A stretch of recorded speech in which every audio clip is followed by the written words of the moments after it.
ዱባይ ነክ ታዲያ ቀጥታ ፖሊስ ጣቢያ ለምን አትሄድም? አቅራቢያ ከሚገኝ ፖሊስ ጣቢያ። ከዚያ አሁንማ ኦማን ወስዶኛል። ሀቢባ የ2 ዓመት ዛ አሰርቶልኝ አሁን እዚህ ከመጣሁ ገና አሁን 4 ወሬን ጨርሼ አሁን 5ኛ ወሬ ላይ ነው እና እዚህ ኦማን አመቱ በቃ ይደበርብኛል። ከዚያ አሁን ካንስል እንድሰጥ ከፈለግ 4,000 ድርሃም ጃይዝ አድርግና ከነገ ወዲያ እኔ እመጣለሁ ይዤ ኢማራት እሄዳለሁ። 4,000 ብሩን ጃይዝ አድርግ እሰጥሃለሁ። 4,000 ድርሃም የለም። ይኸውልህ ልንገርህ 4,000 ድርሃም የለም። ሌባ በለው እሺ። ቀጥታ ፖሊስ ጣቢያ ትሄዳለህ። ልክ ወደ ኢማራት ይዞ ሲመለስ ቀጥታ ፖሊስ ጣቢያ አቅራቢያ የሚገኝ ፖሊስ ጣቢያ። ፓስፖርት ምናምን አያስፈልግም። ፖሊስ ጣቢያ ትሄዳለህ። ፓስፖርት ቁጥርህን ካወቅከው ፓስፖርት ቁጥርህን ኮምፒውተር ላይ ሲመጡ የስፖንሰርክ አድሬስ፣ ስልክ ቁጥር፣ ኤቭሪቲንግ ይወጣል፣ ይደወልለታል፣ ይጠራል። ከዛ ለምን እንደሚመታክ ይጠየቃል።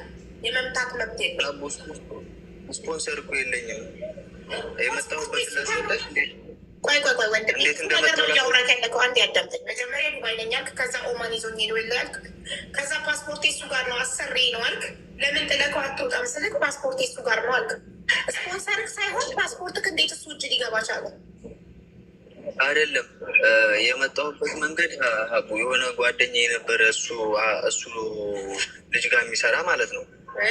እና እኔ አረበኛ ስለምችል ስዑዲ ነበር የሰራው 3 ዓመት እና አረበኛ ስለምችል እዚህ ሰው አግኝቼልሃለሁ ምናምን፣ አንተ የጠያራ ብቻ ነው የምትችለው፣ እሱ የዚህ ሀውያው ምናምን እሱ ያሰራልሃል፣ ፒዛውን ይልክልሃል ብሎኝ እሺ ምናምን ብዬ ከመጣሁኝ አሁን 4 ወሬን ጨርሻለሁ እና 1 ወር ከምናምን እዛ ማራት ሰራውኝ። ከዚያውን እዚህ መግባት አይቻልም። ኦማን ሀበሻ ፒዛ ነው፣ በፒዛ ነው የሚያሳድስልኝ። ፒዛ እያሳደሰልኝ የ2 ወር አሁን የኛውን ወር ግዴታ ኢማራት ነው ሄደን የምናሳድሰው። ከዚህ የዛሬ 10 ቀን አሁን እንደዚህ እየመታኝ 4 ወር ሙሉ እየመታኝ አሳለፍኩኝ። በቃ ብሎክ እንዳያደረገኝ ማለት ነው። በጣም ጥሩ። አሁን ልክ ኢማራት እግርክ እንደረገጠ 884 ትደውላለህ። የሌበር ኦፊስ 884 ትደውልና ከዛም በኋላ ሰውየው ያደረሰበትን ሁሉ ትናገራለህ። ይህ ኮመንት ላይ የውልክ የጻፈትክ ነው። 884 ማለት የሌበር ኦፊስ ቁጥር ነው። ትደውልና እንደኔ የነገርከኝ በአረብኛ ሳውዲ ስለሰራ ከአረብኛ ስለምትችል በአረብኛ ሰውየው እንደሚመታክ ትነግራቸዋለህ። አይፈቀድም በኢማራት ህግ። ማንም ጫፍ መንካት አይችልም።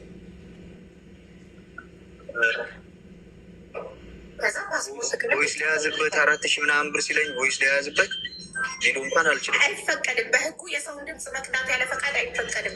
ራሱ በፈቃዱ ዋትሳፕ ላይ ቮይስ ሊኮልኝ ካልሆነ በስተቀር አንተ ሳያቅ ከቀዳከው አንተ ነህ ወንጀለኛ። አንተ ነህ የምትጠየቀው በህግ። እሺ በቃ ዝም ብዬ መናገር ብቻ ነው እንጂ መቼ እንዳወጣብኝ ምናምን እንዳስፈራራኝ ከ3 ቀን ታዲያ ለምን ስፖንሰር የለኝም ትላለህ? ስፖንሰር እሱ ነው። ጓደኛክ አመጣክና እሱን አገናኘክ። ስፖንሰር እሱ ነው። ታዲያ ቪዛ በሱ ከሆነ የወጣልክ ስፖንሰር እኮ እሱ ነው። ከፊልክ ቪዛክን እያደሰ ያለው እሱ ነው አይደል?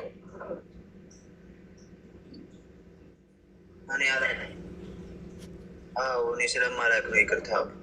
እሱ ነው ስፖንሰርክ። አሰሪክ እሱ ነው። ደሞዝክን 4 ወር በሙሉ በስነስርዓት እየከፈለክ ነው።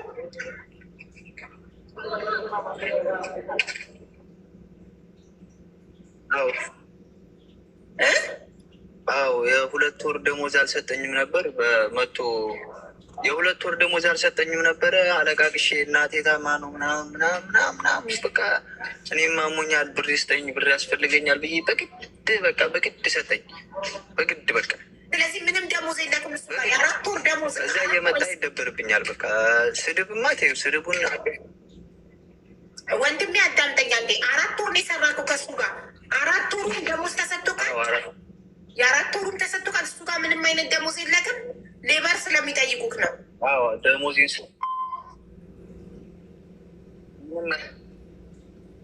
ምንም አይነት ደሞዝ የለኝም። ያው ብቻ። ስለዚህ ኢማራት የምትመጡት ከኦማን ወደ ኢማራት ደግሞ አንተ ታመጣለህ እና ብሩን ታመጣለሁ። አሁን 3 ቀን በቃ ይህን 3 ቀን እመጣለሁ። ጥሩ። እሺ የኢማራት ቁጥር ነው ሰላም ሰላም፣ ውድና የተከበራችሁ የዚህ ቲቪ ቤተሰቦች እንዴት ናችሁ? ሰላማችሁ ብዝት ተረፍረፍ ይበልልኝ። እኔ ጋር ሁሉ ሰላም እግዚአብሔር ይመስገን። እንዴት ናችሁ? እንግዲህ እንደሰማችሁት በጣም ያሳዝናል። ወንድማችን በሹፍርና ነው የመጣ። ከመጣ 4 ወሩ ነው። በመዳም ቤት እንግዲህ የመዳም ባል ማለት ነው እየቀጠቀጠኝ ነው፣ እያሰቃየኝ ነው እያለ ነው፣ ሊገለኝ ነው፣ በቃ ጩቤ አውጥቶ ሁሉ አስፈራራኝ ብሏል ማለት ነው። እና ኧረ እባካችሁ እንደዚህ አይነት ነገርና ድረሱልኝ ሲል ሀቢባ ቤት መጥቷል። አሁን ወደ ኦማን ይዞኝ ሄዷል ብሏል ከዱባይ። በጣም ያሳዝናል ማለት ነው። ስንቶች ወንድሞቻችን ናቸው እንግዲህ በእንደዚህ አይነት ነገር እየተሰቃዩ ያሉትና እንደዚህ ስለት ነገር እያወጣ እያስፈራራኝ ነው፣ ገለሃለሁ፣ እንዲያደርግሃለሁ ምናምን እያለ እያወጣ ያስፈራራኛል። ሁሌ መጥቶ በቃ ዝም ብሎ ይቀጠቅጠኛል ብሏል ማለት ነው። ሰውየው በሽተኛ ሊሆንም ይችላል ማለት ነው። እንደዚህ የሚያደርግ የሆነ ነገር ሊጠቀም ይችላል። በሰላም አይመስለኝም ማለት ነው። እንግዲህ ሹፌር ነው፣ ሹፍርና ነው የመጣ። ይዞት በየቦታው ነው የሚዞር። ኦማንም ሲሄድ ይዞኝ ነው ኦማን የሄደው አለ። ይዞት ነው በየቦታው የሚሄደው። የግብርና ስራ ቢሆን እንኳን ዞር ብሎ አያየው። ሾፌሩ ናችሁ አብራችሁ ስትሰሩ በጣም መከራ ነው። እንደዚህ ይደበድቧችኋል አንዳንድ ባለጌዎች፣ ብዙ አይነት ነገር አለ እና ስለዚህ አሁን እንዲህ አይነት ነገር የሚደርስባችሁ እህት ወንድሞቻችን አንደኛ ሌላ ነገር ውስጥ እንዳትገቡ። ምክንያቱም ቪዲዮ ለመቅረጽ ምንም አይመቸኝም አለ። እውነቱን ነው፣ አይመቸውም። እሱ እየነዳ ነው፣ ሾፌር ነው።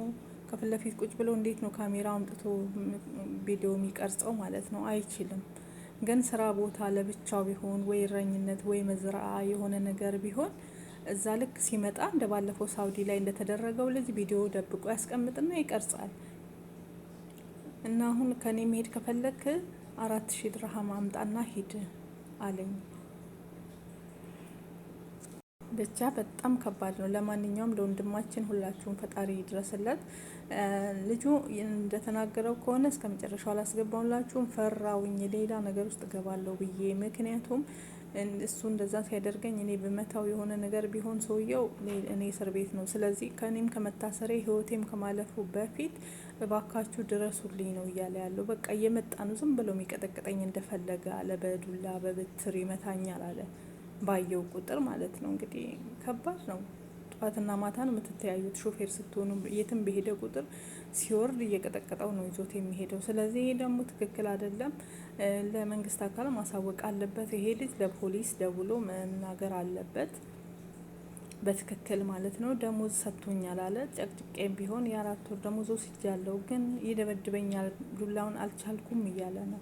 በጣም ነው የሚያሳዝነው። እንግዲህ እግዚአብሔር አምላክ ይድረስልህ ወንድማችን። ስንት ወንድሞቻችን ናቸው እንደዚህ የሚቀጠቀጡት። እና የምትደበደቡ ልጆች ዝም ብላችሁ መደብደብ የለባችሁም። ቀጥታ ለሚመለከተው አካል ማሳየት አለባችሁ። እናንተ ግን እንዳትደበደቡ ትግስቱን ይስጧችሁ። ለምንድን ነው ሌላ ወንጀል ነው የምገቡት? እናንተ ተደብደቡ በቃ እና አምልጡ። ማለት አምልጡ ስለ ፖሊስ አሳውቁ፣ ያለውን ነገር ተናገሩ። ደግሞ ካሜራ መቅረጽ አይቻልም። ብቻ በጣም ከባድ ነው።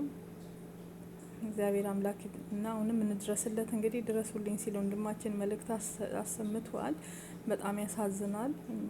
ሹፌር ስትሆኑ ደግሞ በጣም ነው የሚከብደው። ለምን ካላችሁ በወጣ በወረደ ቁጥር ያያችኋል፣ ከፎቅ እንደወረደ ታች። በዛን ሰዓት ሁሉ እናንተ ላይ ነው የሚደበረው።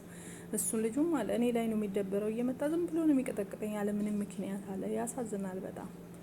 እግዚአብሔር ከእንደዚህ አይነት ጭንቀት ያውጣ ወንድማችን። ሁላችሁም ላይክ እና ሼር ሰብስክራይብ አድርጉ ለወንድማችን እንዲደረስለት። እንዲሁም ከዚህ ቪዲዮ ተማሩ። ምን ማድረግ አለባችሁ፣ የት መደወል እንዳለባችሁ ተማሩ እናንተም ማለት ነው።